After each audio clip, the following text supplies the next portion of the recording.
अस्सलामु अलैकुम वरहमतुल्लाहि वबरकातुहू। तमाम स्टूडेंट्स को मुबीन अहमद ट्यूटोरियल चैनल में बहुत बहुत खुशामदीद। इस दुआ के साथ कि आप बहुत अच्छा सीखें और सेहतमंद हों। मुबीन अहमद ट्यूटोरियल में सेट ऑफ नंबर्स, ये हमारा जो है नेक्स्ट टॉपिक है सेट ऑफ नंबर्स के हवाले से। इसमें हम सीखेंगे कि डिफरेंट नंबर जो उनके सेट्स को कैसे लिखा जाता है, उनके सेट्स क्या क्या, उनके नंबर वो कौन कौन से डिफरेंट नंबर्स हैं। जब हम नंबर की बात करते हैं, अगर हम थोड़ी सी हिस्ट्री की तरफ जाएं तो जो हमें नाम मिलता है वो है मोहम्मद बिन मूसा अल-ख्वारिज़मी का। मोहम्मद बिन मूसा अल-ख्वारिज़मी ने सबसे पहले काउंटिंग का कॉन्सेप्ट दिया था। एक टोकरी में एक मैंगो है, 1 मैंगो है, तो उसके लिए क्या बोल, उनकी अपनी जो लैंग्वेज थी उसके लिहाज से उन्होंने उसको बोला। फिर 2 मैंगोज़ हों तो उसके लिए कौन सा नंबर इस्तेमाल करना चाहिए। इस तरह से उन्होंने काउंटिंग की बुनियाद रख दी। यहाँ तक कि डेसिमल पॉइंट्स भी जो हम आज की क्लास में आज हम पढ़ते हैं 3.1, 6.7, ये कॉन्सेप्ट डेसिमल पॉइंट का भी मोहम्मद बिन मूसा अल-ख्वारिज़मी ने दिया था। यहाँ तक कि जो फार्मूले हम अलजबरा के पढ़ते हैं, प्लस बी का whole square is equal to a square plus 2ab plus b square, या a square minus b square is equal to a plus b minus b, ये फार्मूले भी मोहम्मद बिन मूसा अल-ख्वारिज़मी ने ही डेवलप किए तो ज़माने में, और इनकी बड़ी हैसियत है। यही वजह है कि मोहम्मद बिन मूसा अल-ख्वारिज़मी को फ़ादर ऑफ अलजबरा कहा जाता है। आपकी बहुत ही मशहूर फ़ादर ऑफ अलजबरा, आपकी बहुत ही मशहूर किताब थी, उसका नाम था अलजब्र वल मुक़ाबला।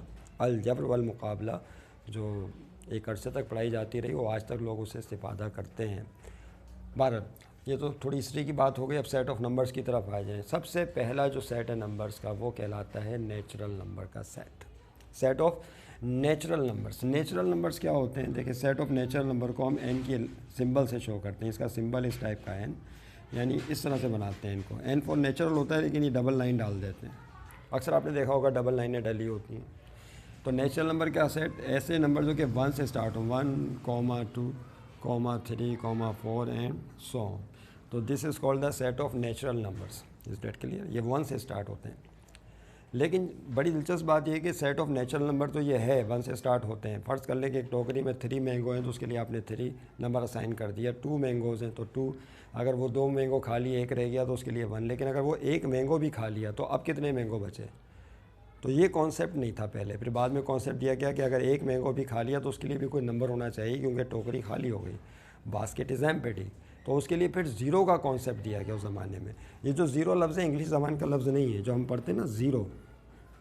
ये ज़ीरो जो लफ्ज़ आया है ज़ेर से आया है। ये बड़ी इंपॉर्टेंट बात है। कहाँ से आया है? ज़ेर।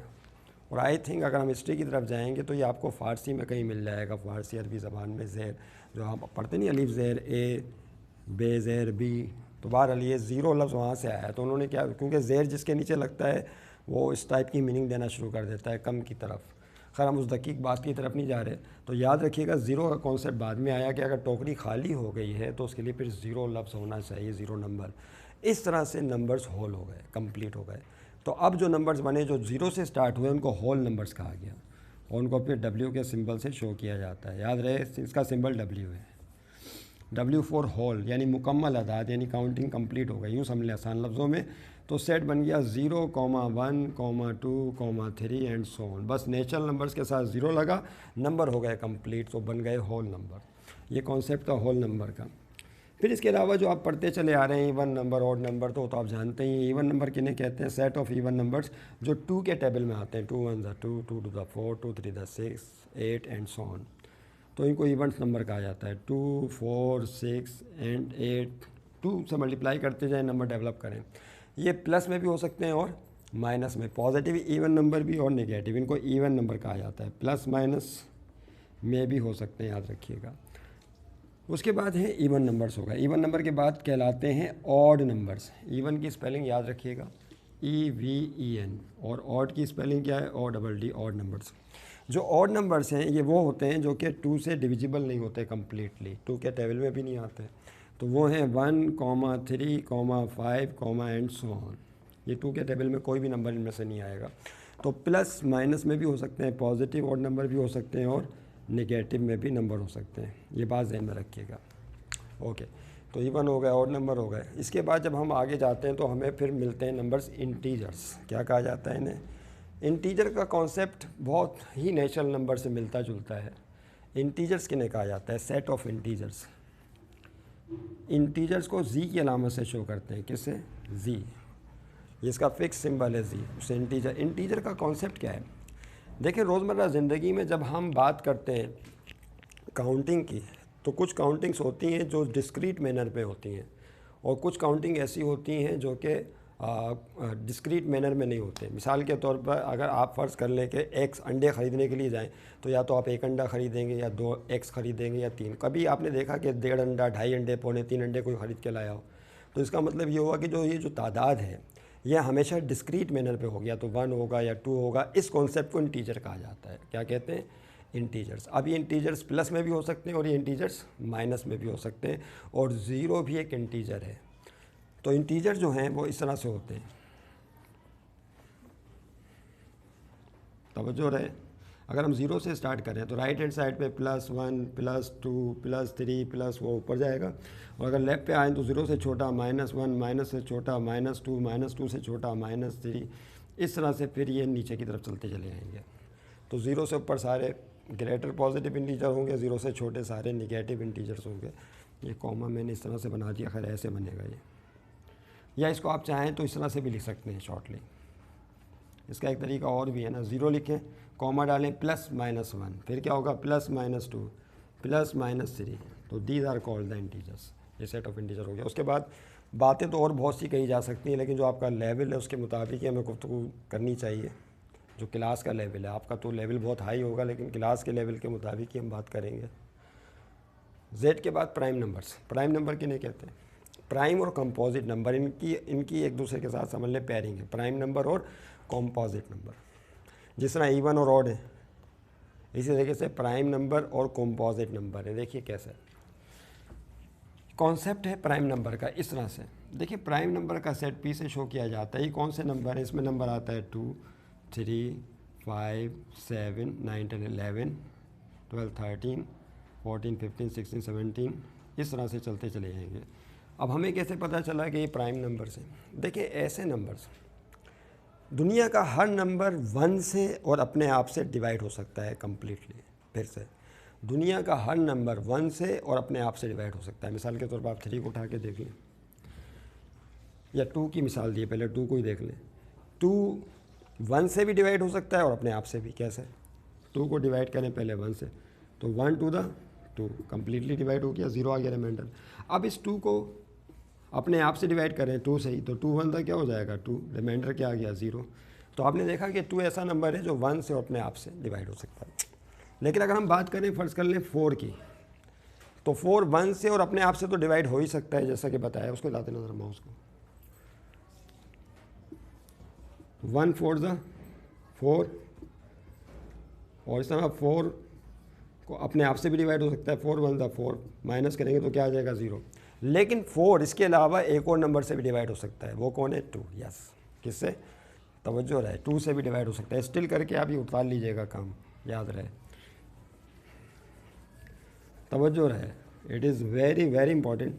आज कॉन्सेप्ट के हवाले से बात कुछ करना चाह रहे थे क्लास लेवल के मुताबिक, जो बहुत अहम है, लेकिन कुछ लोगों के लिए बहुत ही आसान सी बात होगी।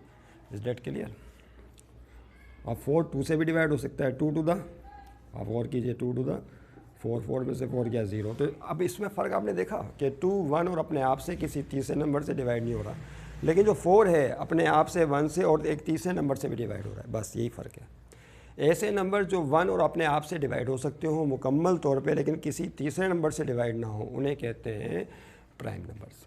अब प्राइम नंबर के सेट में जितने भी नंबर आए आप उठा के देख ले के करके, वो अपने आप से और 1 से तो डिवाइड होंगे, लेकिन किसी तीसरे नंबर से डिवाइड नहीं होंगे। तो these are called the set of prime numbers. ये प्लस में भी हो सकते हैं और माइनस में भी। अब देखें यहाँ पर कंपोजिट नंबर किसे कहते हैं? सी से शो करते हैं उसे, कंपोजिट नंबर्स को। इसमें कॉम्प्लेक्स नंबर भी आएगा, वो भी सी से थोड़ा सा फ़र्क के नाम से याद रखिएगा। कंपोजिट नंबर किसे बोलेंगे? अब आप समझ गए, जो 1 और अपने आप के अलावा किसी तीसरे, चौथे, पाँचवें, छठे उनसे भी ज़्यादा डिवाइड हो सकते हो, तो उन्हें कहते हैं कंपोजिट नंबर। तो 1 2 3, इसके बाद जो नंबर आएगा पहला नंबर 4, ये कंपोजिट नंबर है तरतीब में। जो अब 1 से अपने आप से, इसके अलावा किसी तीसरे नंबर 2 से भी डिवाइड हो सकता है। फिर 5 नहीं होगा, 6 होगा। क्या होगा? 6 1 से भी हो सकता है, 6 अपने आप से भी हो सकता है, 2 से भी, 3 से भी डिवाइड हो सकता है। 6 के बाद 7 नहीं होगा, फिर 8 आएगा, 8 के बाद 9 आएगा, 9 1 से 9 से और अपने आप से 9 से और साथ में 3 से भी डिवाइड हो सकता है। Is that clear? तो इसमें इवन ऑड का मामला नहीं है, आप सोचेंगे ये इवन है, और इवन ऑड का मसला नहीं है, ये मसला वही है जो आपको समझा दिया तफसील से। तो ये सेट ऑफ कॉम्पोजिट नंबर्स कहलाते हैं। उम्मीद है आपकी समझ में बात आ गई होगी। कॉम्पोजिट नंबर के बाद ओके, रेशनल नंबर्स, ये एक अगला कॉन्सेप्ट है रेशनल नंबर्स का, तवज्जो रहे, it is very very important. Set of rational numbers, rational क्या लफ्ज़ इस्तेमाल कर रहे हैं, इसको मिटा दूँ मेरा ख्याल में। रेशनल मैं लिख भी देता हूँ यहाँ पे कि ये है क्या, रेशनल नंबर्स। इसकी स्पेलिंग का ख्याल रखिएगा, आर की अलामत से नहीं शो करते इसको क्यू की अलामत से शो किया जाता है रेशनल नंबर को। किससे? हाँ, क्यू के सिंबल से।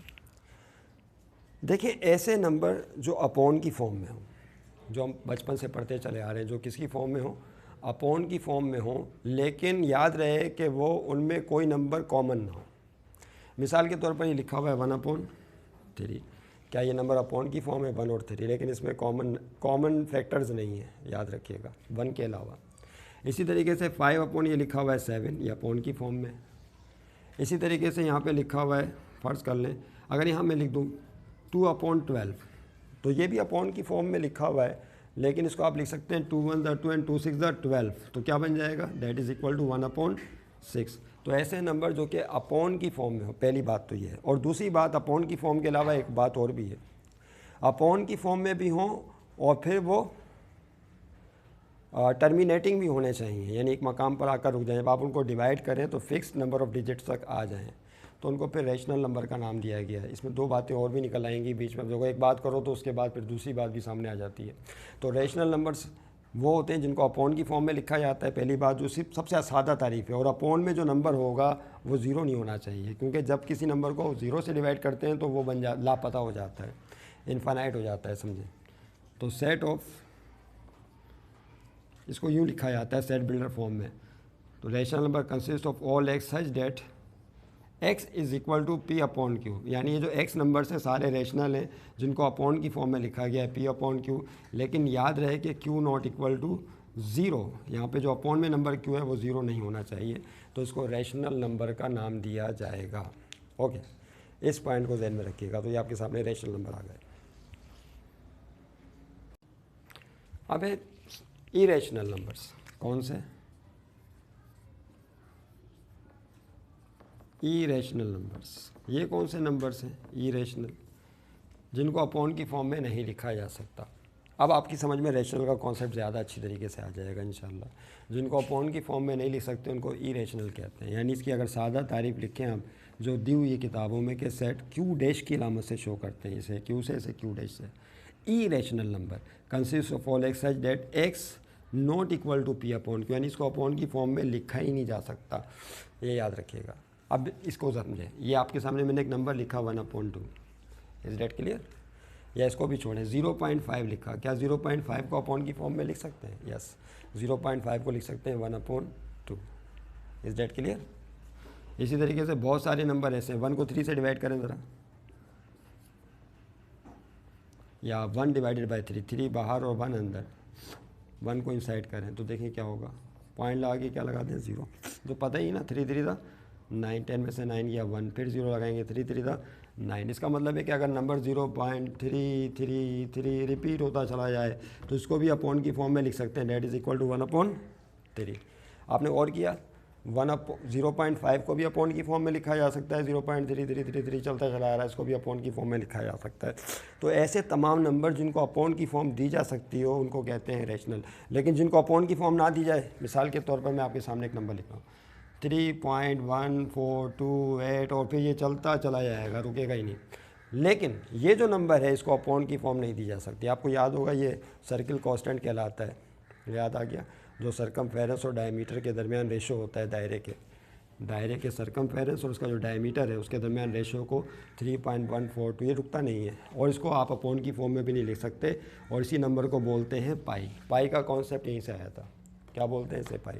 तो बहुत सारे नंबर ऐसे हैं कि जो अपॉन की फॉर्म में रैंडमली रिपीट होते रहते हैं, ई रिकरिंग भी कहते हैं इसे। नॉन टर्मिनेटिंग भी कहते हैं, नॉन टर्मिनेट, ये भी नॉन टर्मिनेटिंग है, ये भी नॉन टर्मिनेटिंग है, लेकिन ये जो नॉन टर्मिनेटिंग है इसको अपॉन की फॉर्म दी जा सकती है और इस नॉन टर्मिनेटिंग को अपॉन की फॉर्म नहीं दी जा सकती। बस यही डिफरेंस है रैशनल और इरेशनल में।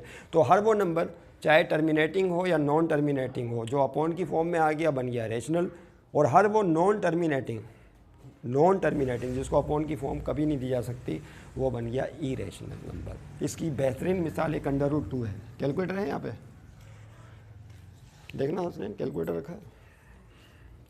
अगर आप 2 का रूट लें 1.414 और इस तरह से ये रिपीट होता चला जाएगा रैंडमली, लेकिन इसमें कोई भी नंबर जो है इसको आप अपॉन की फॉर्म दे ही नहीं सकते। 1.414 और ये रैंडमली रिपीट होता चला जाएगा। इस डेट के लिए अपॉन की फॉर्म में इसको नहीं लिखा जा सकता। अगर आप लिख सकते हैं तो बताइएगा भाई, नहीं लिख सकते तो इसका मतलब है कि ये भी इरेशनल नंबर है। √5 हो गया। अक्सर नंबर वो जो कि रूट में होते हैं, जब उनको हम रूट निकालते हैं तो उनका जो जवाब होता है वो इरेशनल नंबर की सूरत में सामने आता है, जिसको अपॉन में नहीं लिखा जा सकता। उम्मीद है आपकी समझ में बात आ गई होगी, रहने दो। ओके, अच्छा अब उसके बाद है रियल नंबर। अभी हमने इतने सारे डिस्कस किए सारे नंबर पर, बात को मुख्तसर करें फिर और बातें निकलती चली जाती हैं। मामला ये है क्या, रियल नंबर्स। वीडियो लंबी हो गई है इसके लिए माजरत है। रियल नंबर्स किन्हें कहते हैं? द सेट ऑफ, यूँ समझ लें, set of rational number union set of irrational number. Rational number irrational number को मिला दिया जाए तो बन जाता है रियल नंबर, क्योंकि 2 ही टाइप के नंबर होते हैं, याद रखिएगा, रैशनल और इरेशनल, जो आयोटा से पाक होते हैं, यानी इनमें कॉम्प्लेक्स नंबर शामिल नहीं होता। या अजीब सा लफ्ज़ आ गया अचानक, आयोटा से पाक, यानी अंडर रूट में माइनस नहीं होता या √-1 नहीं होता है। तो ऐसे तमाम नंबर जो कॉम्प्लेक्स नहीं हो, इमेजनरी यानी आयोटा वाले ना हो, अब वो चाहे रैशनल हो, इरेशनल हो, इवन हो, ओड हो, प्राइम हो, कंपोजिट हो, होल हो, नेचुरल हो, दुनिया का हर नंबर रियल नंबर है सिवाय उसके जिसमें आयोटा है। क्योंकि जब वो आयोटा आ जाता है अंडर रूट में -1 तो एक अलग ही की स्टोरी शुरू हो जाती है, अलग चैप्टर, वो अलग सब्जेक्ट हो जाता है। फिर वो उसको फिर कॉम्प्लेक्स नंबर या इमेजनरी नंबर कहते हैं। तमाम तलबा इस काम को नोट कर लें, इसको याद, इन कॉन्सेप्ट्स को अपने जहनों में बिठा लें, ताकि इसकी बुनियाद पर हमारी सेट थ्योरी या सेट नंबर जो सेट थ्योरी डेवलप हो जाए। Thank you very much. मिलेंगे फिर नेक्स्ट क्लास में। खुदा हाफिज़।